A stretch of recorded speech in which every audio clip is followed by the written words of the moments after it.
And welcome to another episode of the FitBod Blueprint. We've got Tyler and Phil here as usual. Tyler, how you doing, man? Doing pretty good. How about yourself?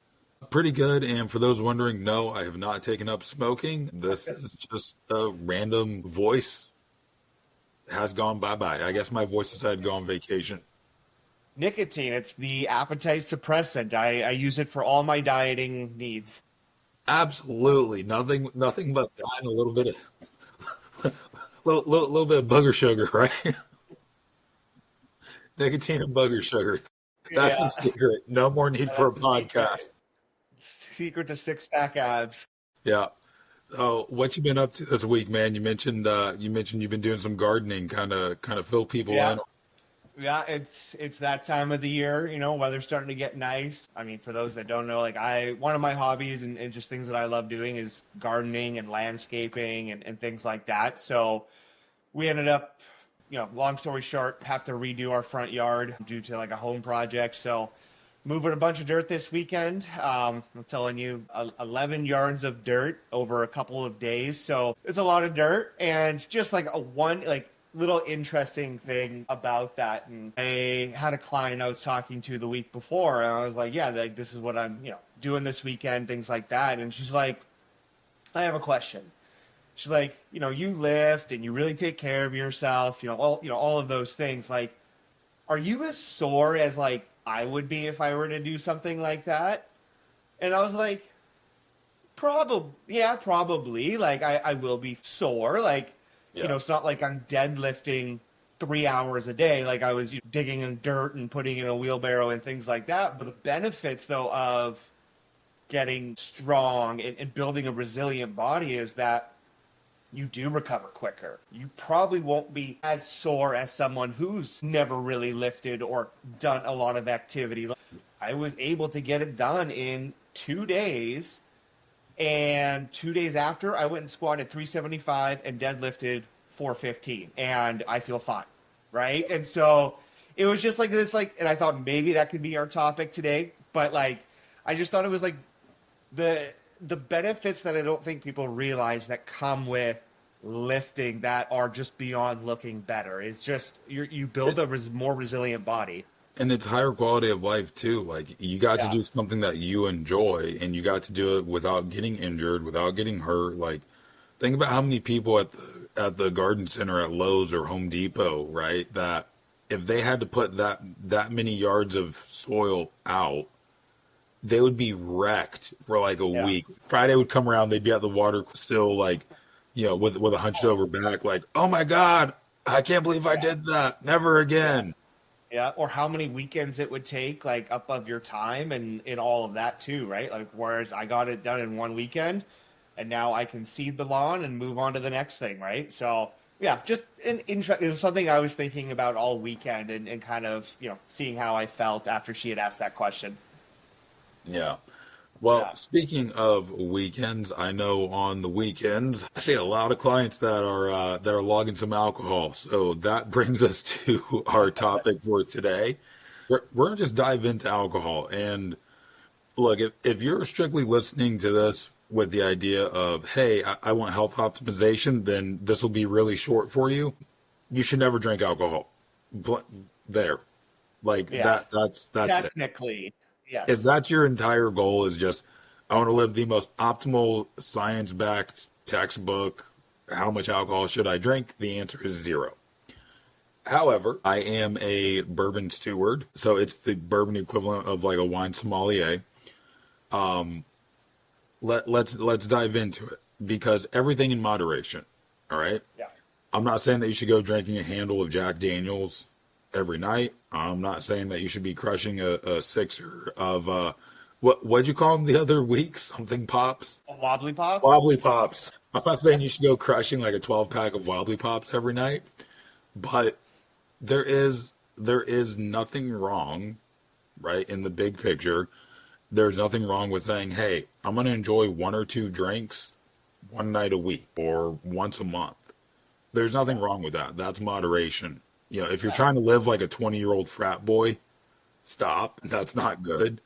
Yeah. But let's dive into the fourth macronutrient, alcohol. Tyler, get us started.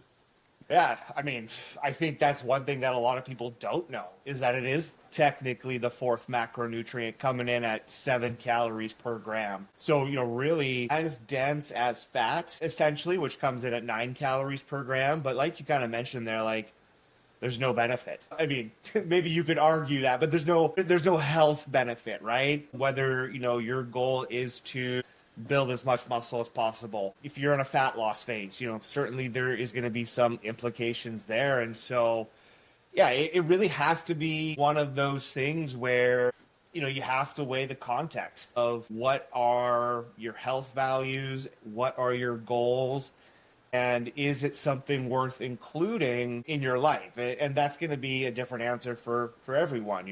Work with people who they just don't drink. I work with people who, one, two a drink, one, two a night, or do want to go out and have a couple glasses of wine, things like that. And so it is just about having that discussion of like, okay, here's the pros, here's the cons, consequences, and you're able to make that decision, for yourself. So I don't know if we want to dive into, a little bit of the cons for fat loss first, and then the muscle building a little. So first, I want to just expand on one thing that you mentioned. So somebody might be listening, and maybe this is the first time that they're hearing like alcohol does have calories. Okay, and whenever you say that it serves no purpose, I want to explain that a little bit. So protein. I'm just going to do quick nuts and bolts of macronutrients. Protein builds muscle. Carbohydrates give your body immediate energy needs. And fats provide long-term energy as well as give you hormones. Alcohol literally serves no purpose. The body views it as a toxin, and whenever it comes in, all the body wants to do is get rid of that toxin. There is no use for it. It's not like, oh, hey, I can build muscle with this ethyl alcohol.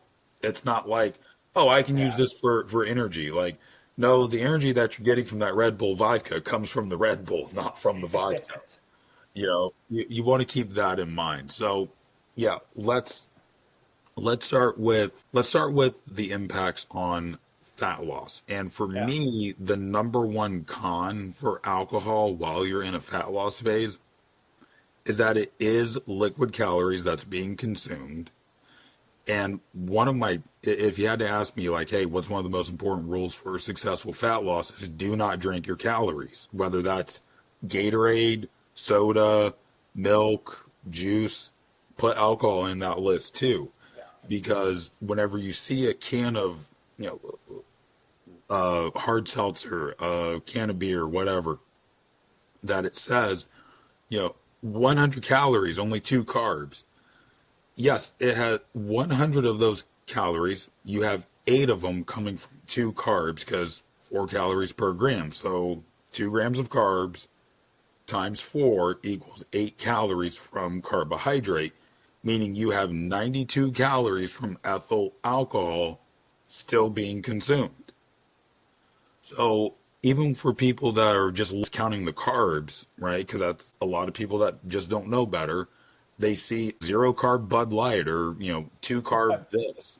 It's like there's still 80, 90 plus calories that you're consuming. So even though if you have 5 of these beers, okay, you think you've only consumed 10 grams of carbohydrates, but you've just consumed 500 total calories.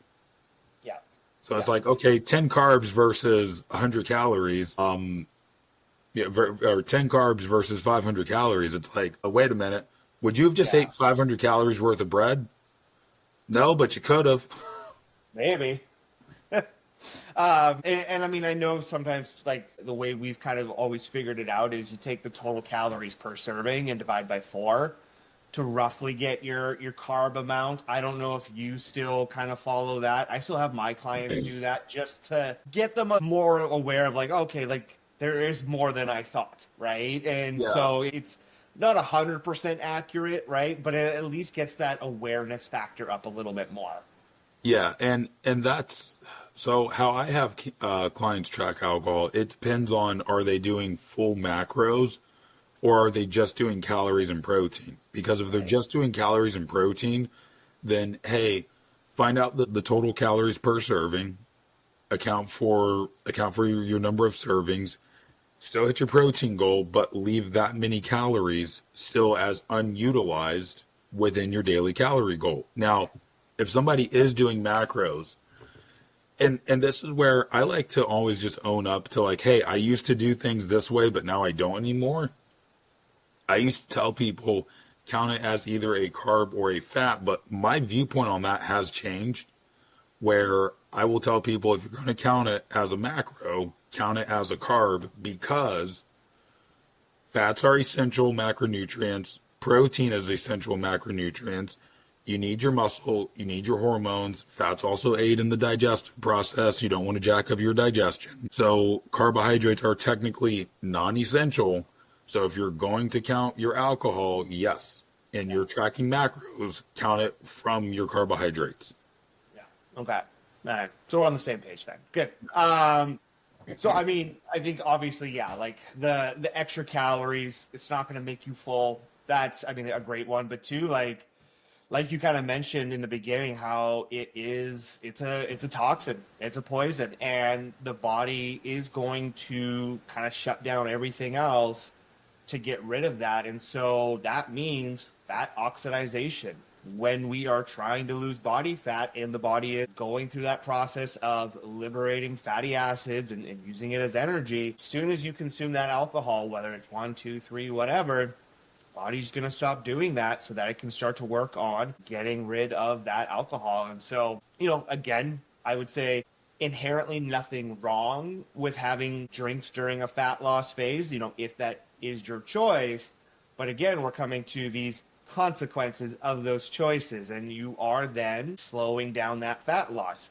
If you're okay, let's say you do want to go out one night, it'll be a good reset for you, if you will, during a dieting phase. Well, just know, hey, I'm probably not going to lose a whole lot of body fat this week because of the extra calories, because of the drop in fat oxidation. But if you're someone who's looking to just maximize that process, whether it's that 12-15 week dieting phase, it may just not be worth it for that amount of time and some of those negative effects on fat oxidation.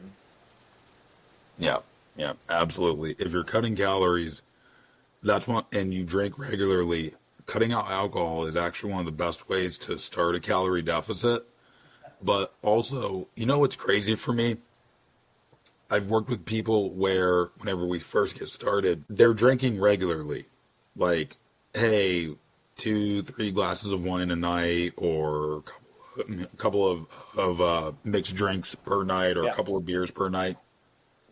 And if I say, hey, what if you just commit to 30 dry days? One, what it tells me is how's their relationship with alcohol? Are they maybe not in a good spot for starting coaching?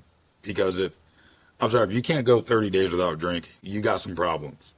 Like, in all seriousness, this isn't me trying to be funny or anything, but if you can't go 30 days without drinking and you're hearing this and you realize, hey, that's me, please seek actual help. Okay. Now, the people that go, well, yeah, I can give up for 30 days, no problem.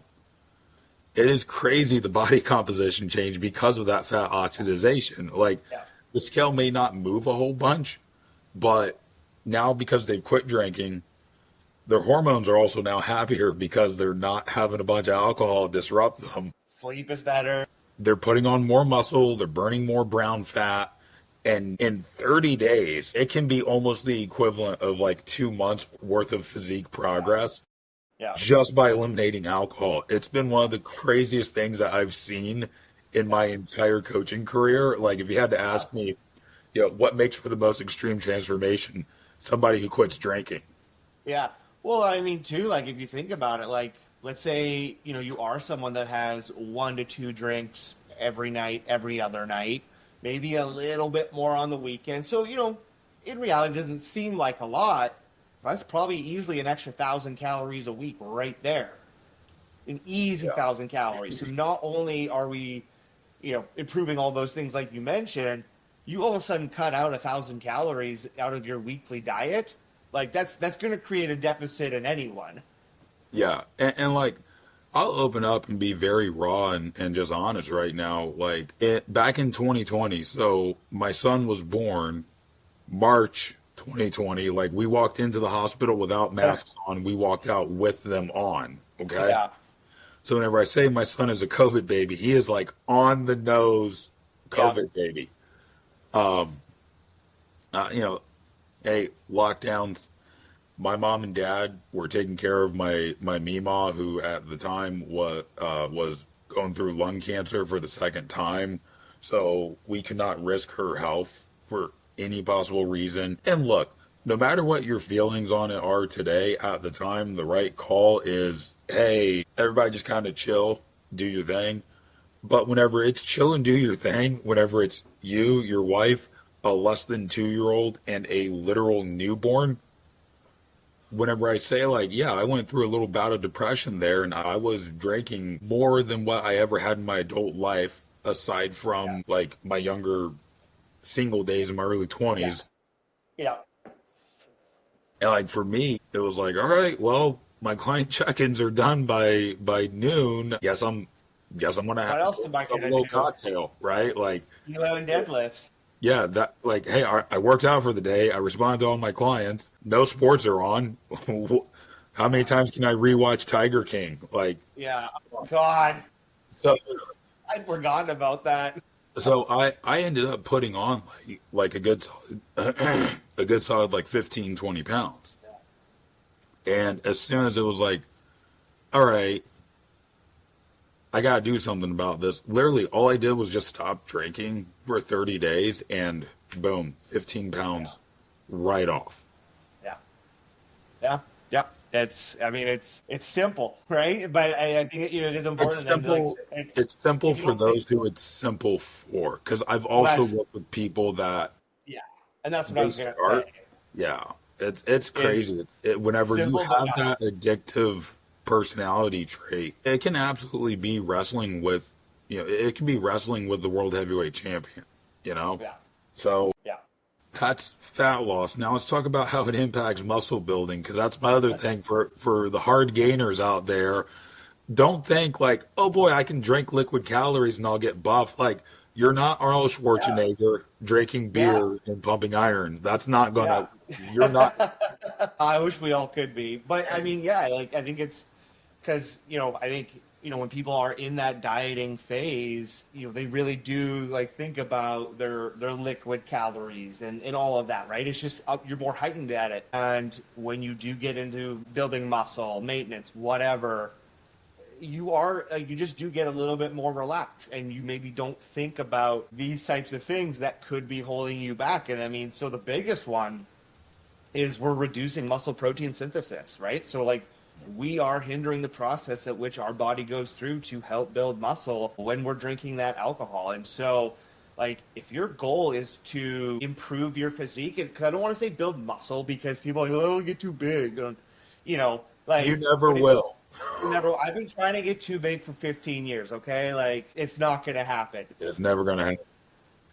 But like if you're trying to improve your physique, building more muscle is part of that. And again, like if we're having multiple drinks, multiple nights out of the week, and then let's say having a binge on the weekend, like, that's just going to be a recipe for not getting what you're wanting. And I think it's then important to reevaluate like your health values. Admittedly, I had myself muted there so I could quietly cough. You're all good. You're all good. Yeah. So whenever again, this goes back to whenever the body sees, hey, here's alcohol, it's a toxin, get it out. All that the body wants to do is get rid of it. Yeah. So muscle protein synthesis, like Tyler said, gets shut down. And whenever you're consistently drinking, you're never giving your liver a chance to have a break. So your liver's working in hyperdrive. Like if you want to really see something shocking, look at what the difference of what a liver does whenever it goes from healthy to somebody that consumes alcohol regularly to even just like 60 days without drinking. It's like within 6 months, if you stop drinking, and you can go from like, hey, you got some fatty liver deposits to, hey, this looks healthy. Yeah. It's crazy again, just whenever you stop, what it can do for the body. And if you're trying to build muscle, the last thing you'd want to be doing is drinking alcohol. So if you're listening to this and you're going, okay, so I shouldn't drink alcohol whenever I'm cutting, and I shouldn't drink alcohol whenever I'm building muscle, then you're telling me I should never, ever, ever drink alcohol. Look, everything in moderation. And that's also the fun of a maintenance phase. Like, hey, if I'm just more or less trying to maintain where I'm at, I'm not actively trying to lose 10 pounds. I'm not trying to put on 5 pounds of muscle in the next year. That's the joy of maintenance. Look, Yeah. if you're having a couple of drinks on the weekend, and it's not even every weekend, that is like the perfect spot. That is, in my opinion, the sweet spot. Look, Yeah. I love, for me, there is nothing better than on a Friday night, me and my wife, it used to be we'd fire up the fire pit at our old house, but since we're in a rental, it's fire up the hot tub, nice glass of bourbon. I've been on a toasted bourbon kick lately, Nice. so if you ever see HK Young toasted, 10 out of 10, Okay. and especially for the price point. So, We don't have American bourbon up here anymore. nope, America, we got all of our allocations back, baby. The price has been Yeah. dropping here. Yeah, I guess, yeah. Yeah. I'm like, oh my gosh, I actually get Eagle Rare for not marked up prices right now. Yeah. I'm stocking up, but you know, for me, one of my favorite experiences because food, alcohol, like it is a part of the human experience, and it's what do you want your experience to be? Me and my wife, it used to be our regular thing. Friday night, put the kids to bed, get a fire going. I'd have a nice bourbon. She'd have a glass of wine or maybe a bourbon herself. And we would just sit and talk. And it's like, okay, we would take like an hour and a half to just sip on something because we're Yeah. enjoying each other's company. It's not that we're drinking because, oh my gosh, my life is terrible and I need to numb the pain. Like, no, if that's why you're drinking, then go seek help. Yeah. But now it's, hey, let's fire up the hot tub. Same thing. Let's just get a nice glass of something. Or there have been times where it's, let's just make a mocktail. Yeah. And if that's what you're doing, is just, hey, it's something that's there to enhance the experience once in a while. That's a good relationship with it. But if you're dependent on it, seek help. If you're trying to lose body fat and you're drinking regularly, don't complain whenever you're not getting the results you want. If you're trying to put on muscle because you're tired of being the skinny guy and you're drinking alcohol regularly, don't complain when the results don't come for the work that you're not putting in. Yeah. Yep. I mean, pretty straightforward there. Oh, I like it. I like it. Yeah. well, And I mean, just even in to build on that, then impacting the muscle protein synthesis, poor recovery and sleep, and I just saw something the other day, and it's like, hey, even like one or two drinks, kind of right before bed, because that is the popular thing to do, right? Is it helps me get to sleep. That's gonna delay your REM sleep, and you're not gonna get as quality of a sleep as you can, and so recovery along with like that muscle protein, like those are like two of the biggest things that other than being in a calorie deficit and surplus, are like going to cause your body composition to improve, right? And I mean, obviously you're going to feel better, but sleep cannot be understated in like just how important it is. And if you're having those 1-2 drinks to help you get to sleep, sorry, you ain't getting yeah. it.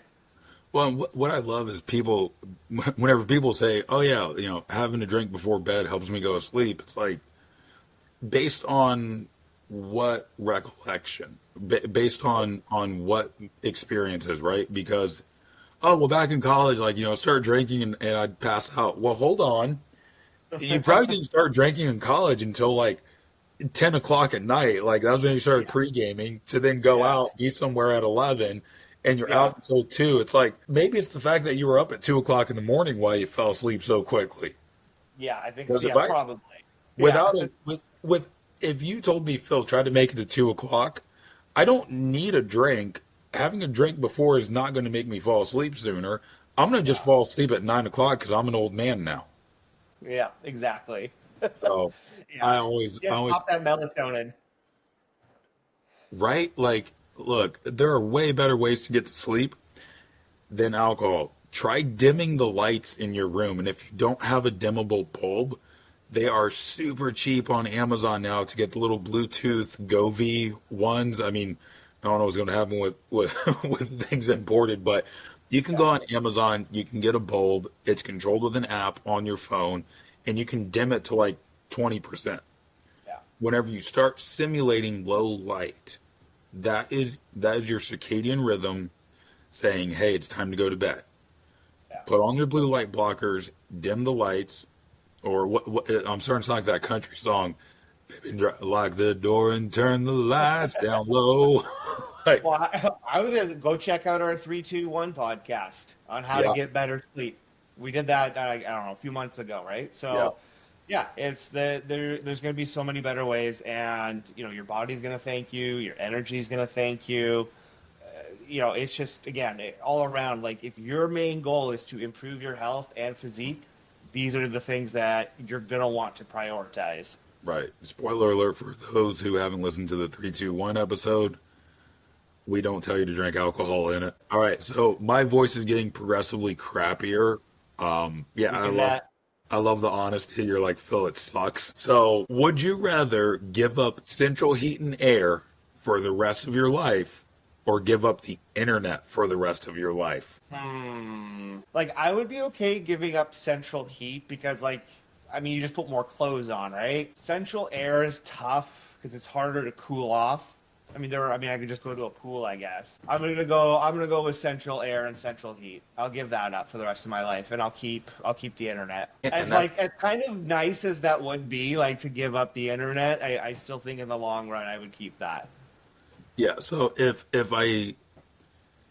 in this scenario I can still somehow make a living without the internet, I got to be honest, I would pick give up the internet. That's just more of where I am. Like in another life, my wife says all the time I was born like 200 years too late because I would love to just be like a frontiersman, Yeah, build my own home. Like that's the stuff that I love. yeah, Like if I just had like, hey, this is kind of my territory. It's not even like my actual property that I legally own. It's just like, hey, I'm here and I exist here and I built a home and I have my that's family it. here Yep, and I hunt and I live off of the land. I would love that. I would yeah, love to just live that frontier lifestyle. yeah. I would absolutely take that. But the Nice. caveat is I have to have all the tools. I have to be a place where I'm not like going to be arrested for trespassing. But yeah, Right. if I could just not have the internet and live that hyper off grid life, I would Yeah. love it because I've lived in the South my entire life. I know what swamp ass is.